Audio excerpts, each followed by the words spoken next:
Assalamualaikum. Selamat datang di channel Cerita Novika 2. Semoga hari ini teman-teman dalam keadaan sehat walafiat dan senantiasa diberikan kebahagiaan sepanjang hari.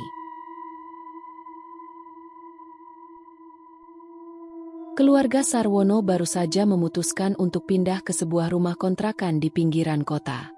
Keputusan itu diambil setelah Sarwono, sang kepala keluarga, kehilangan pekerjaannya di perusahaan besar akibat pengurangan karyawan. Demi menghemat biaya hidup, mereka harus meninggalkan apartemen kecil mereka di pusat kota dan pindah ke tempat yang lebih murah. Rumah kontrakan yang mereka pilih adalah sebuah bangunan tua dengan 2 lantai, berdiri di atas tanah yang cukup luas. Meski terlihat agak suram dengan cat yang sudah mengelupas dan pagar yang berkarat, rumah itu memiliki harga yang sangat terjangkau. Hanya 10 juta per tahun, ujar Busri, pemilik rumah, saat pertama kali mereka melihatnya.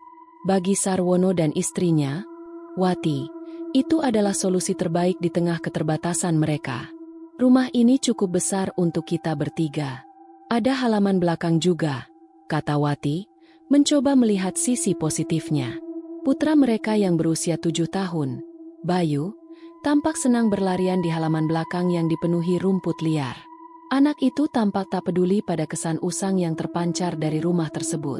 Hari pertama pindahan berjalan lancar. Para tetangga menyambut mereka dengan ramah. Pak Parman, yang tinggal di rumah sebelah, bahkan membantu mereka mengangkut beberapa barang ke dalam. Sudah lama rumah ini kosong, ujar Pak Parman sambil mengusap peluh di dahinya.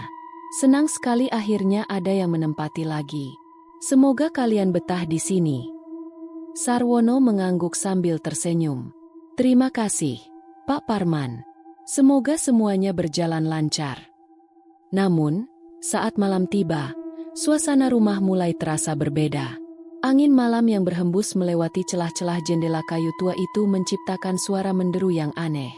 Lantai kayu berderit setiap kali ada yang melangkah, bahkan ketika tidak ada seorang pun di ruangan itu.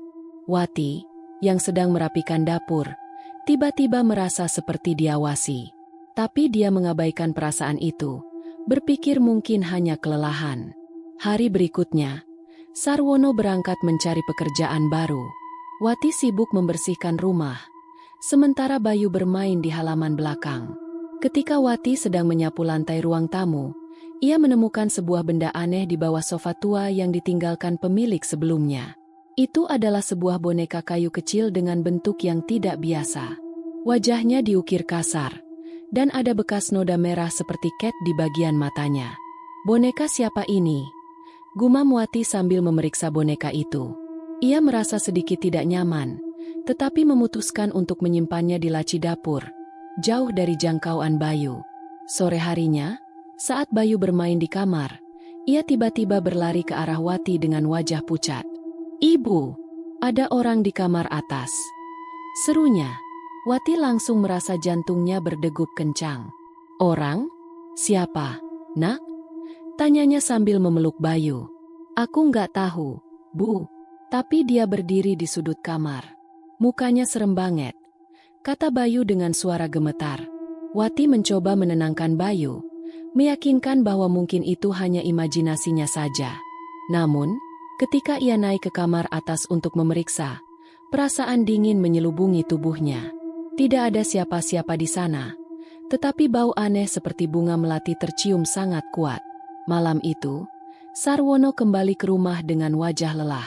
Ia bercerita bahwa ia melamar pekerjaan di beberapa tempat, tetapi belum mendapatkan kabar baik. Setelah makan malam, keluarga itu memutuskan untuk tidur lebih awal. Sekitar pukul 2 dini hari, Wati terbangun karena mendengar suara langkah kaki di lantai bawah. Ia berpikir mungkin Sarwono sedang mengambil air minum, tetapi ketika ia menoleh, Sarwono masih tertidur di sampingnya. Dengan perasaan was-was, Wati turun ke bawah untuk memeriksa. Ruang tamu kosong, tetapi pintu depan terlihat sedikit terbuka. Padahal, Wati yakin ia sudah menguncinya sebelum tidur. Ia menutup pintu itu perlahan, tetapi saat ia berbalik, ia melihat bayangan hitam di ujung lorong menuju dapur. Bayangan itu hanya berdiri diam, tanpa gerakan sedikit pun. Wati mencoba memanggil, "Siapa di sana?" tetapi tidak ada jawaban. Saat ia mendekat, bayangan itu menghilang begitu saja. Panik. Wati membangunkan Sarwono dan menceritakan apa yang terjadi. Namun, Sarwono hanya menganggap itu adalah halusinasi akibat kelelahan. Kamu terlalu capek, Win. Rumah ini memang tua. Wajar kalau terdengar suara-suara aneh. Wati tidak ingin memperdebatkan hal itu, tetapi di dalam hatinya, ia tahu bahwa ada sesuatu yang tidak beres di rumah ini. Keesokan harinya, Wati memutuskan untuk berbicara dengan Bu Siti, tetangga sebelah lainnya yang tampak ramah saat pindahan. Di sela-sela obrolan ringan tentang lingkungan sekitar, Wati mencoba mencari tahu lebih banyak tentang rumah kontrakan yang mereka tempati. Bu Siti, rumah ini memang sudah lama kosong, ya? Tanya Wati. Bu Siti mengangguk sambil mengaduk teh di cangkirnya. Iya, sudah hampir 5 tahun. Sebelumnya ada keluarga yang tinggal di sana, tapi mereka pindah tiba-tiba. Katanya karena ada urusan pekerjaan di luar kota. Wati merasa ada sesuatu yang disembunyikan, tetapi ia tidak ingin terlalu mendesak. Saat ia pamit, Bu Siti memegang lengannya dengan lembut dan berkata, "Kalau ada apa-apa, jangan ragu untuk cerita ke saya, ya." Ucapan itu terasa aneh bagi Wati. Ada sesuatu dalam nada suara Bu Siti yang membuatnya merasa bahwa wanita itu tahu lebih banyak daripada yang ia ungkapkan. Seminggu setelah mereka pindah, Sarwono memutuskan untuk memperbaiki beberapa bagian rumah yang rusak. Saat ia sedang membersihkan loteng, ia menemukan sebuah koper tua yang terkunci. Penasaran, ia membawa koper itu ke bawah dan mencoba membukanya dengan obeng. Di dalam koper itu, mereka menemukan beberapa pakaian lusuh, sebuah buku harian, dan beberapa foto keluarga yang sudah usang. Salah satu foto menunjukkan seorang wanita muda bersama seorang anak kecil. Wajah wanita itu terlihat akrab, tetapi Sarwono tidak bisa mengingat di mana ia pernah melihatnya. Ketika mereka membuka buku harian itu, Wati mulai membacanya dengan suara pelan. Tulisan di dalamnya bercerita tentang seorang ibu muda bernama Laksmi yang tinggal di rumah tersebut bersama putrinya, Nisa. Di halaman-halaman terakhir, tulisan Laksmi semakin kacau, penuh dengan cerita tentang suara-suara aneh di malam hari dan bayangan yang mengintai dari balik jendela. Kalimat terakhir dalam buku itu membuat Wati merinding. Mereka ingin mengambil Nisa. Aku harus melindunginya, apapun yang terjadi. Sarwono dan Wati saling berpandangan dengan wajah tegang. Mereka merasa ada sesuatu yang sangat salah dengan rumah ini, tetapi belum tahu apa yang sebenarnya terjadi. Hari pertama di rumah baru berjalan dengan lancar, meskipun kelelahan setelah mengangkut barang-barang membuat semua orang tidur lebih awal. Malam itu, rumah terasa sunyi, terlalu sunyi. Menurut Dinda, tidak ada suara jangkrik atau hembusan angin yang biasanya menemani malam di daerah seperti ini. Pukul 3 dini hari, Wati terbangun karena mendengar suara langkah kaki dari arah dapur. Awalnya ia mengira Pak Sarwono yang sedang mencari air minum, tetapi ketika ia menoleh ke samping, suaminya masih tertidur pulas. Dengan hati-hati, Wati bangkit dari tempat tidur dan berjalan menuju dapur. Sesampainya di sana, ia tidak menemukan apa-apa. Lampu dapur yang sebelumnya dimatikan sekarang menyala. Gelas-gelas yang tadi sudah ditata di rak kini berserakan di meja. Wati merasa merinding, tetapi mencoba berpikir logis. Mungkin anak-anak yang mencari minum dan tidak merapikan kembali. Keesokan paginya, ketika ia menanyakan hal itu kepada Dinda dan Rio, keduanya menggeleng dengan wajah bingung. Pak Sarwono hanya tertawa kecil, mengatakan bahwa itu mungkin akibat kelelahan sehingga ia merasa semuanya lebih aneh dari yang seharusnya. Namun, kejadian-kejadian aneh terus berlanjut. Rio, yang biasanya ceria, mulai sering bermain sendiri di pojok ruang tamu. Ia tampak berbicara dengan seseorang yang tidak terlihat. Ketika ditanya, ia hanya menjawab, "Aku lagi ngobrol sama kakak." Hal ini membuat Wati bingung, karena jelas tidak ada orang lain di rumah selain mereka. "Kakak yang mana, Rio?" tanya Wati suatu sore. "Kakak yang rambutnya panjang," jawab Rio polos. "Dia baik. Mah. Dia bilang dia tinggal di sini duluan." Mendengar itu, bulu kuduk Wati langsung berdiri. Ia mencoba mengalihkan perhatian Rio, tetapi kata-kata anak bungsunya itu terus terngiang di kepalanya.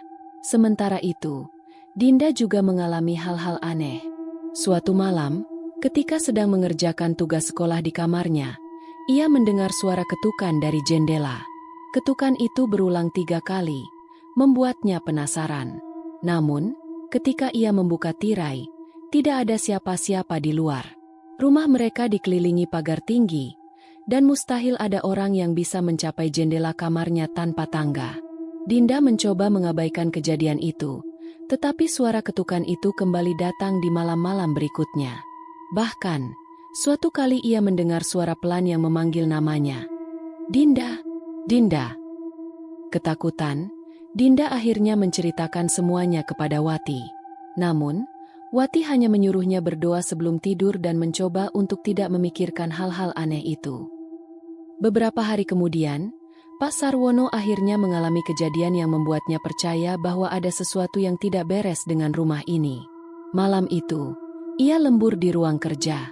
Jam sudah menunjukkan pukul 1 dini hari, tetapi ia masih sibuk dengan dokumen-dokumen kantor. Tiba-tiba, ia mendengar suara langkah kaki di lorong luar ruang kerjanya. Langkah itu berat, seperti seseorang yang memakai sepatu bot. Wati, panggilnya, tetapi tidak ada jawaban. Ia bangkit dari kursinya dan membuka pintu. Tidak ada siapa-siapa di lorong. Namun, ia merasakan hembusan angin dingin yang tidak wajar. Pak Sarwono merasa tubuhnya membeku sejenak, sebelum akhirnya ia kembali masuk dan mengunci pintu ruang kerja. Kejadian-kejadian kecil ini mulai mempengaruhi suasana keluarga. Mereka menjadi lebih pendiam, seolah masing-masing menyimpan rasa takut. Namun, mereka juga enggan membicarakannya lebih jauh, berharap bahwa semua ini hanya sementara dan akan berlalu dengan sendirinya. Namun, puncak dari semua tanda-tanda aneh ini terjadi ketika Dinda menemukan sesuatu yang mengejutkan di kamar tamu. Kamar itu jarang digunakan, dan biasanya hanya dijadikan tempat menyimpan barang-barang yang belum sempat dibereskan. Suatu hari, ketika sedang mencari buku lama, Dinda melihat ada sesuatu yang aneh di dinding kamar itu. Wallpaper yang mulai mengelupas memperlihatkan coretan-coretan seperti tulisan tangan. Penasaran, Dinda mengupas lebih banyak wallpaper itu. Tulisan-tulisan itu semakin jelas. Pergi dari sini sebelum terlambat. Dengan tangan gemetar, Dinda memanggil ibunya. Ketika ibunya melihat tulisan itu, wajahnya langsung pucat. Pak Sarwono yang kemudian dipanggil hanya bisa menghela napas panjang. Ia tahu bahwa ada sesuatu yang tidak bisa lagi diabaikan. Mereka memutuskan untuk membicarakan semua yang terjadi di rumah itu. Dengan perasaan campur aduk antara takut dan bingung, keluarga Sarwono menyadari bahwa mereka tidak bisa lagi menganggap semua ini sebagai kebetulan. Ada sesuatu yang menghuni rumah itu, dan mereka harus mencari cara untuk menghadapinya. Setelah kejadian tulisan di dinding, keluarga Sarwono menyadari bahwa mereka harus mencari tahu lebih banyak tentang sejarah rumah itu. Pak Sarwono memutuskan untuk berbicara dengan Bu Sri, pemilik kontrakan, untuk mendapatkan jawaban. Ketika ditanya tentang rumah itu, Bu Sri tampak ragu-ragu. "Ah, rumah itu memang sudah lama kosong sebelum kalian datang. Tapi tidak ada yang aneh, kok," jawabnya sambil menghindari tatapan Pak Sarwono. Pak Sarwono merasa ada sesuatu yang disembunyikan. Setelah percakapan itu, ia mulai bertanya kepada tetangga sekitar. Dari salah satu tetangga yang sudah lama tinggal di daerah itu, ia akhirnya mendapatkan sedikit petunjuk. "Rumah itu dulu milik keluarga Sudarmo," kata Bu Rusmi, seorang wanita tua yang tinggal di seberang jalan. "Tapi sejak kejadian itu, tidak ada yang betah tinggal di sana." "Kejadian apa maksud Ibu?" tanya Pak Sarwono penasaran. "Ah, sudahlah, Pak. Yang penting Bapak sekeluarga hati-hati saja. Jangan ganggu yang sudah ada," jawab Bu Rusmi dengan nada serius. Mendengar itu, Pak Sarwono semakin penasaran.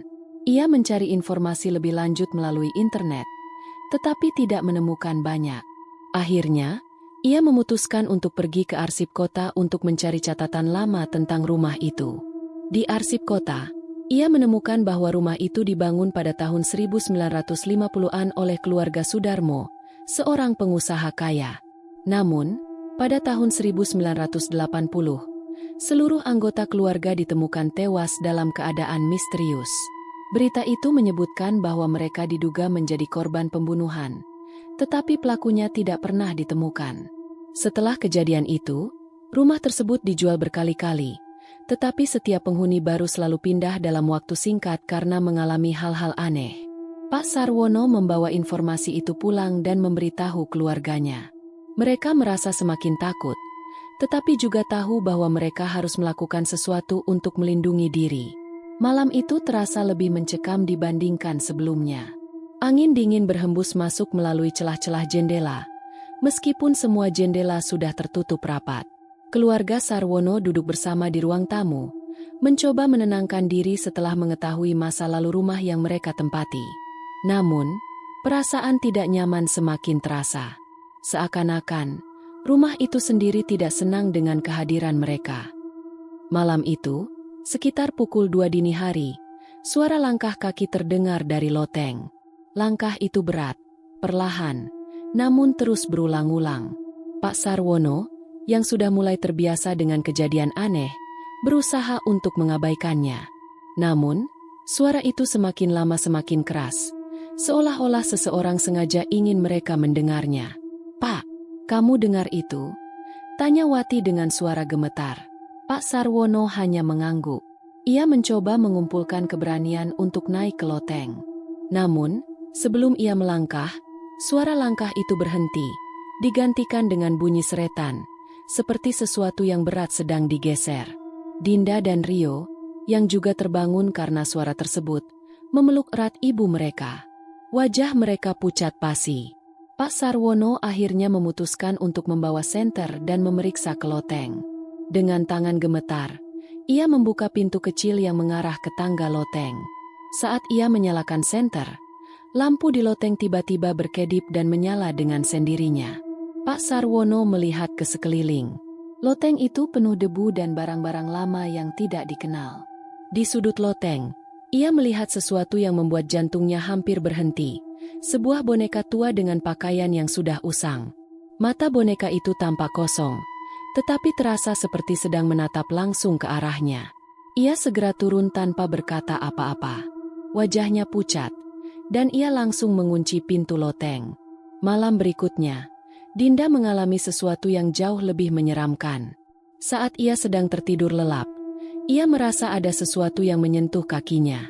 Awalnya ia mengira itu hanya selimut yang bergerak, tetapi ketika ia membuka mata, ia melihat sosok wanita berambut panjang berdiri di sudut kamarnya.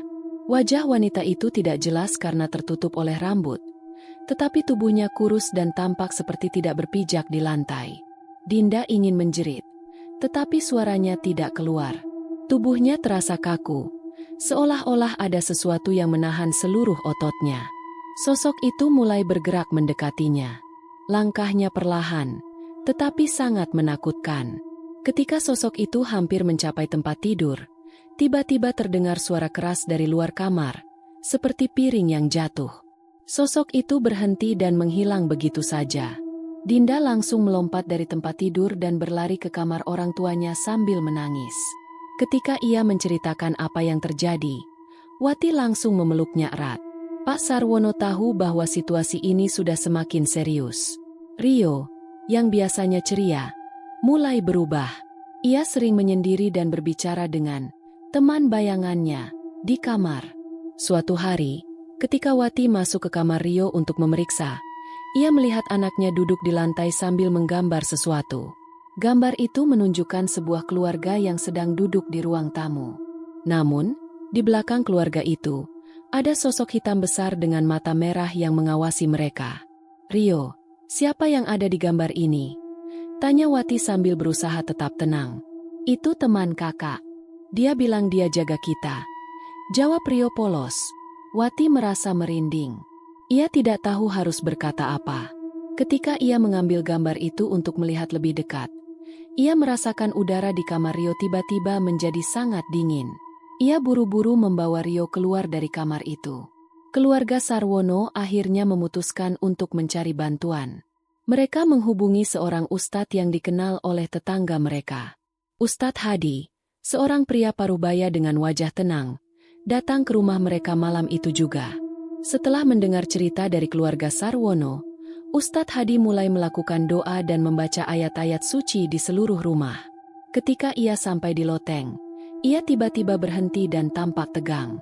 "Ada sesuatu di sini," katanya pelan. "Benda ini bukan milik kalian, kan?" Ia menunjuk boneka tua yang ditemukan Pak Sarwono sebelumnya. Wati menggeleng. "Kami tidak pernah membawa boneka itu ke sini." Ustadz Hadi mengambil boneka itu dan membawanya ke halaman belakang. Ia mulai membakar boneka tersebut sambil terus membaca doa. Ketika api mulai membakar boneka itu, terdengar suara jeritan melengking yang membuat semua orang menutup telinga. Suara itu seolah berasal dari dalam rumah. Setelah boneka itu habis terbakar, suasana rumah menjadi lebih tenang. Namun, Ustadz Hadi memperingatkan bahwa masih ada energi negatif yang tersisa. "Kalian harus terus berdoa dan menjaga diri. Jangan biarkan rumah ini menjadi tempat mereka kembali." Beberapa hari setelah kejadian itu, keluarga Sarwono merasa suasana rumah mulai normal kembali. Namun, ketenangan itu tidak bertahan lama. Pada malam Jumat, suara langkah kaki dan ketukan di jendela kembali muncul. Bahkan, suara tangisan wanita terdengar dari arah dapur. Pak Sarwono memutuskan untuk berjaga malam itu. Ia duduk di ruang tamu dengan membawa sebuah golok untuk berjaga-jaga. Namun, sekitar pukul 3 pagi, ia melihat sesuatu yang membuat darahnya berdesir. Di depan pintu ruang tamu, sosok wanita dengan rambut panjang dan wajah pucat berdiri diam. Wanita itu hanya menatapnya dengan mata kosong. Pak Sarwono mencoba membaca doa, tetapi lidahnya terasa keluh. Wanita itu tiba-tiba menghilang, dan terdengar suara langkah kaki menuju kamar anak-anak. Dengan panik, Pak Sarwono berlari ke kamar Dinda dan Rio. Ketika ia membuka pintu, ia melihat wanita itu berdiri di sisi tempat tidur Rio, seolah ingin menyentuh anaknya. Pak Sarwono langsung berteriak, "Keluar dari sini!" Wanita itu menoleh padanya, dan untuk sesaat, ia bisa melihat wajahnya yang penuh luka dan darah. Namun, wanita itu perlahan menghilang seperti asap.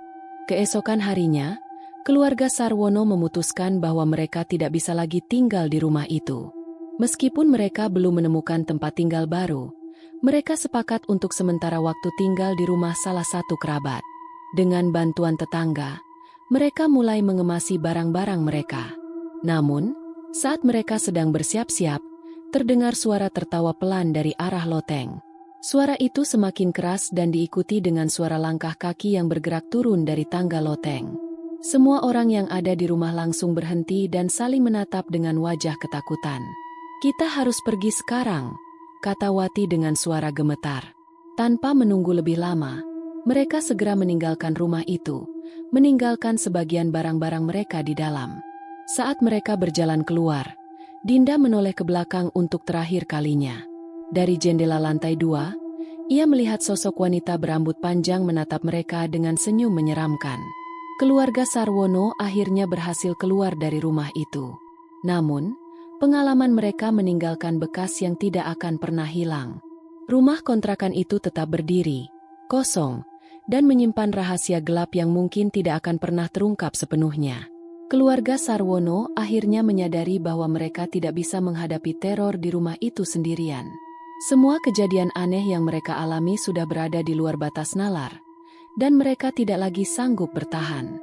Dengan perasaan putus asa, mereka mulai mencari bantuan dari orang-orang yang lebih paham tentang hal-hal mistis. Pak Sarwono pertama-tama mencoba bertanya kepada tetangga sekitar, berharap ada yang bisa memberikan petunjuk tentang apa yang sebenarnya terjadi di rumah itu. Salah satu tetangga mereka, Bu Rusmi, menyarankan untuk menemui seorang dukun terkenal di desa sebelah. "Namanya Mbah Suro," kata Bu Rusmi. "Dia sudah sering membantu orang-orang di sini yang mengalami hal-hal seperti ini. Tapi ingat, Mbah Suro tidak sembarangan menerima tamu. Kalau mau ke sana, kalian harus membawa sesajen dan niat tulus."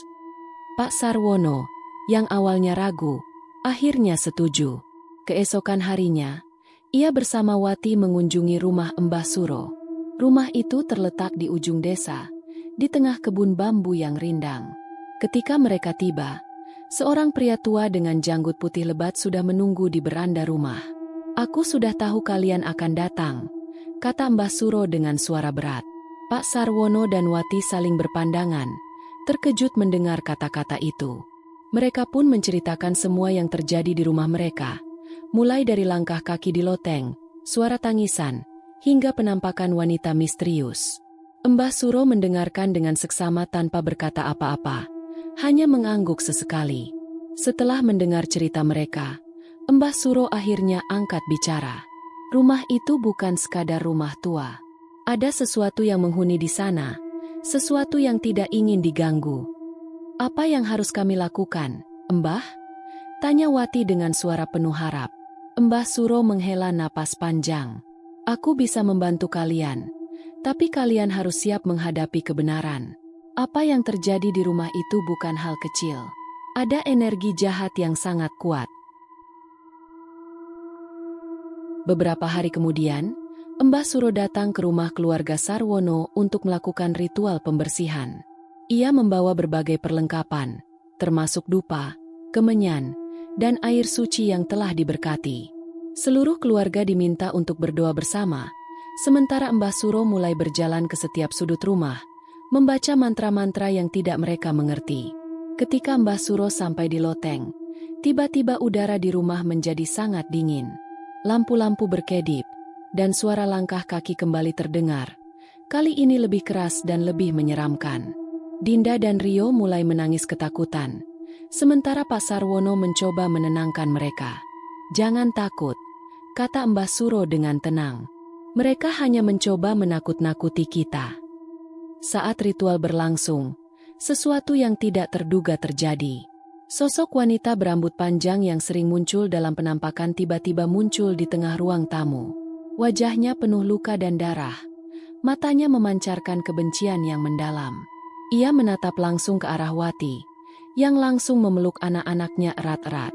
Mbah Suro tetap tenang.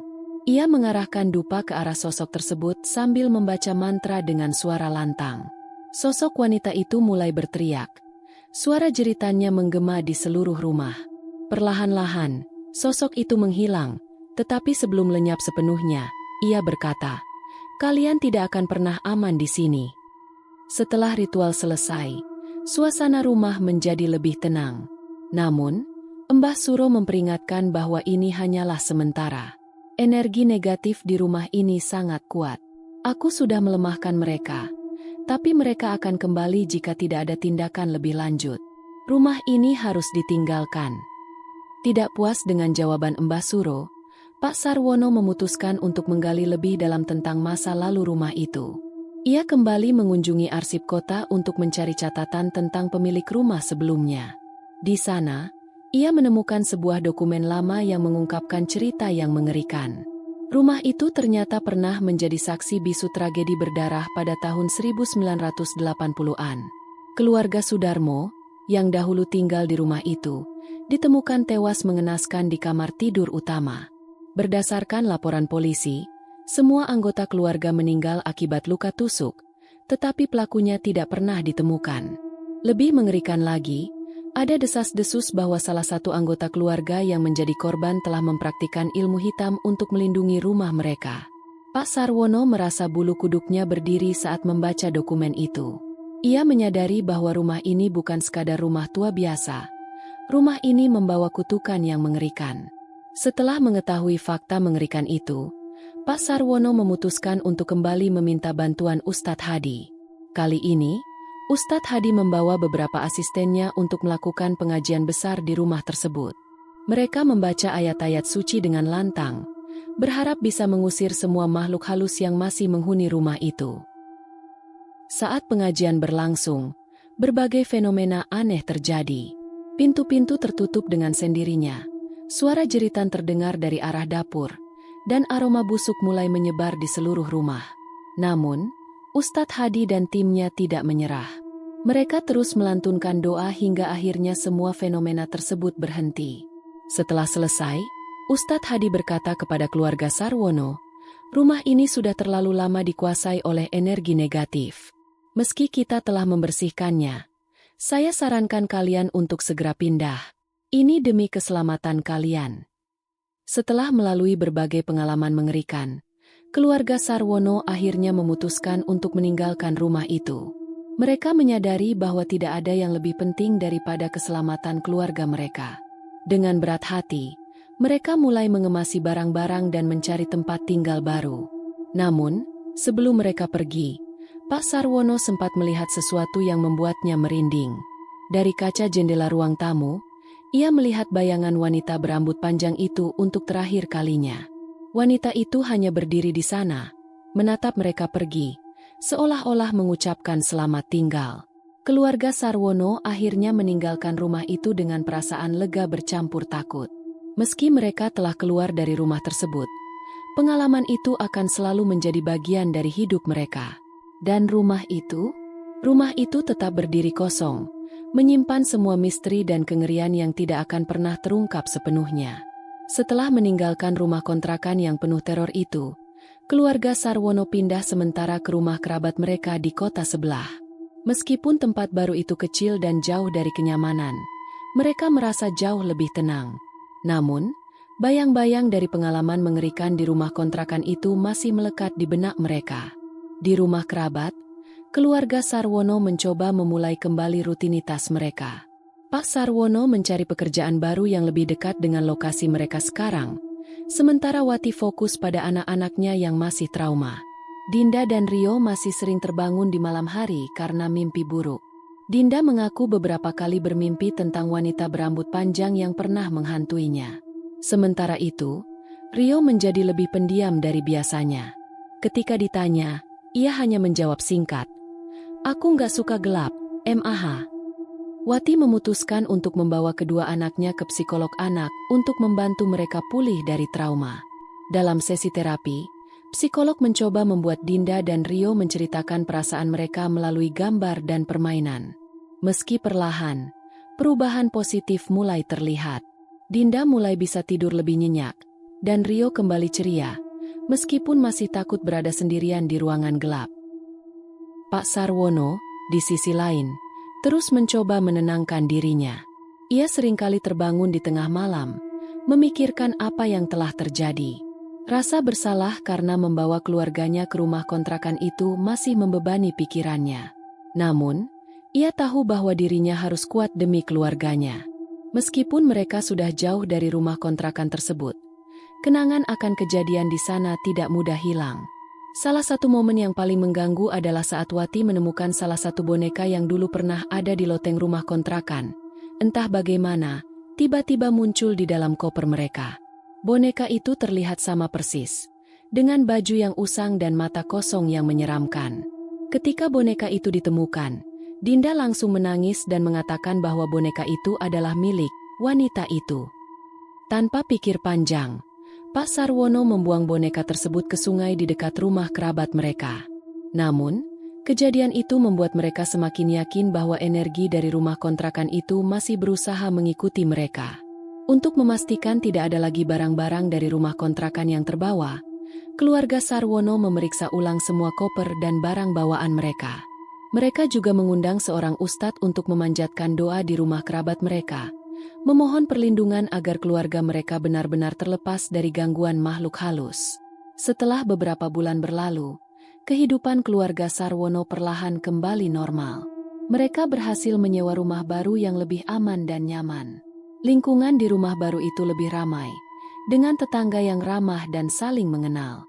Hal ini memberikan rasa aman yang selama ini mereka rindukan. Pak Sarwono mendapatkan pekerjaan baru di sebuah perusahaan kecil, sementara Wati mulai membantu mengelola usaha catering milik tetangganya. Anak-anak pun mulai beradaptasi dengan sekolah baru mereka. Meskipun pada awalnya sulit, Dinda dan Rio akhirnya bisa kembali berbaur dengan teman-teman baru mereka. Namun, keluarga Sarwono tetap waspada. Setiap kali ada kejadian aneh, sekecil apapun, mereka langsung mengambil tindakan. Lampu-lampu di rumah selalu dinyalakan sebelum malam tiba, dan mereka rutin mengadakan doa bersama di rumah. Pengalaman mengerikan di rumah kontrakan itu memberikan pelajaran besar bagi keluarga Sarwono. Mereka belajar untuk lebih berhati-hati dalam memilih tempat tinggal dan selalu mendengarkan firasat pertama. Pak Sarwono, yang biasanya tidak percaya pada hal-hal mistis, kini lebih terbuka pada kemungkinan-kemungkinan yang berada di luar nalar manusia. Di sisi lain, Wati merasa bahwa kejadian tersebut mengajarkan mereka untuk lebih dekat dengan Tuhan. Ia mulai rutin mengikuti pengajian di lingkungan barunya, berharap doa-doanya dapat memberikan perlindungan bagi keluarganya. Suatu hari, Wati bertemu dengan salah satu tetangga lama mereka, Bu Rusmi, di pasar. Setelah saling menyapa, Bu Rusmi dengan wajah serius berkata, "Bu, setelah kalian pindah, rumah kontrakan itu semakin aneh." Wati terkejut. "Maksudnya, Bu?" "Beberapa orang yang coba tinggal di sana nggak pernah bertahan lebih dari seminggu. Mereka semua cerita hal yang sama, suara langkah kaki, tangisan, dan penampakan wanita menyeramkan," jawab Bu Rusmi. "Sampai sekarang rumah itu kosong lagi." Mendengar itu, Wati merasakan bulu kuduknya berdiri. Ia merasa lega karena keluarganya sudah jauh dari rumah tersebut, tetapi juga merasa sedih karena ada orang lain yang harus mengalami hal serupa. Meskipun kehidupan mereka sudah kembali normal, keluarga Sarwono tidak akan pernah melupakan apa yang telah terjadi.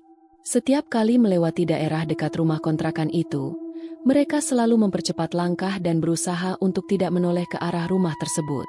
Pak Sarwono bahkan berpesan kepada anak-anaknya, "Kalau suatu saat kalian merasa ada yang aneh di suatu tempat, dengarkan firasat kalian.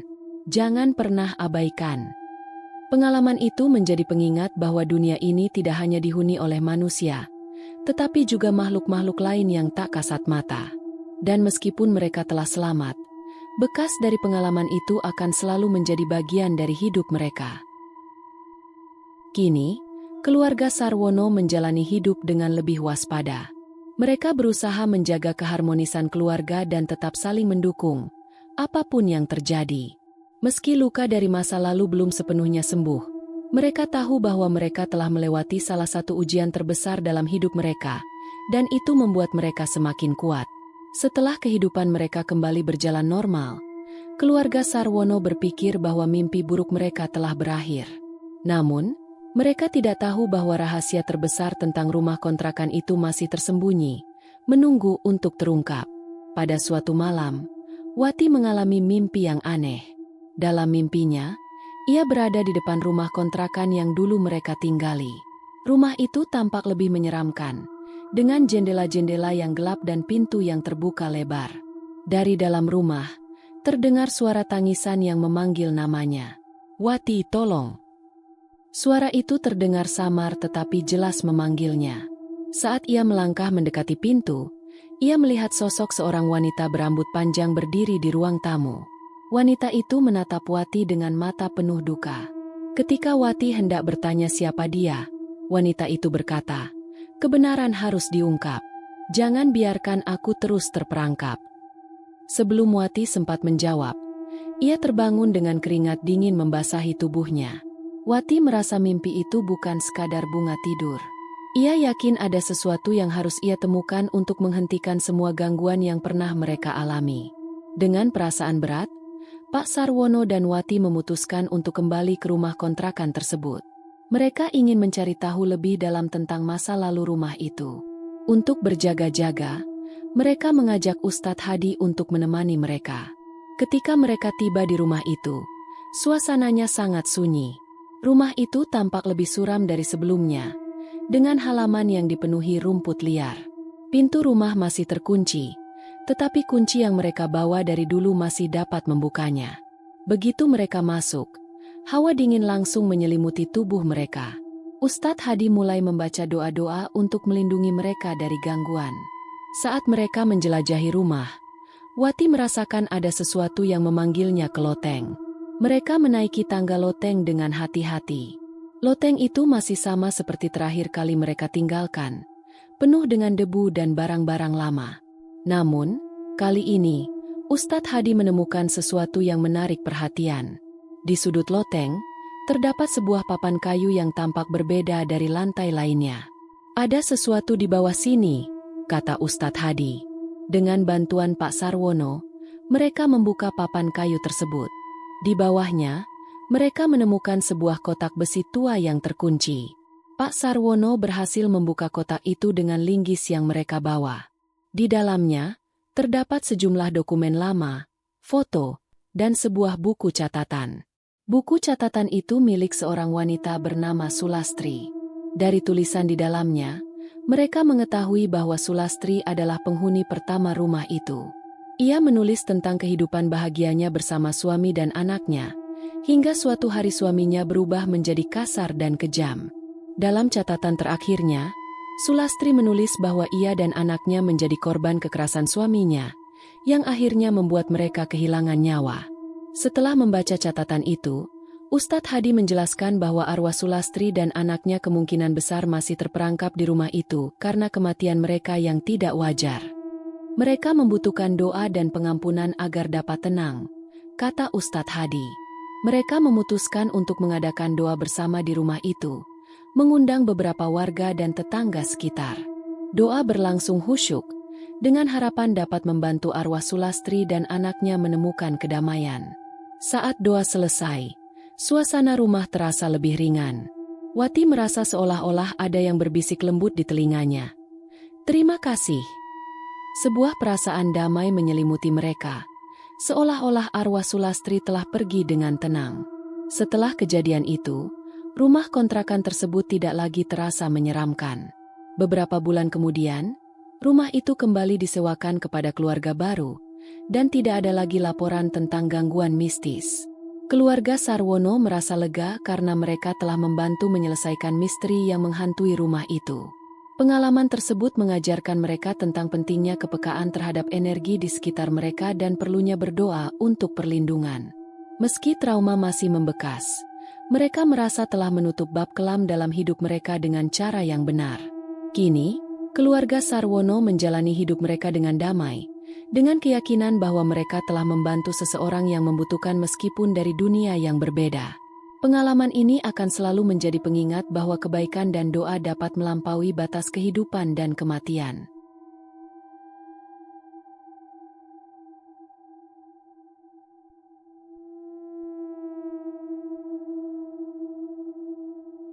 Demikian cerita hari ini. Semoga teman-teman dapat terhibur dan dapat mengambil hikmah kebaikan isi di dalamnya. Jangan lupa juga bagikan cerita ini kepada teman-teman yang lain agar mereka juga bisa mendapatkan hiburan yang sama. Mohon maaf apabila ada kesalahan kata dan ucapan kami dalam membacakan cerita ini. Terima kasih dan wassalamualaikum.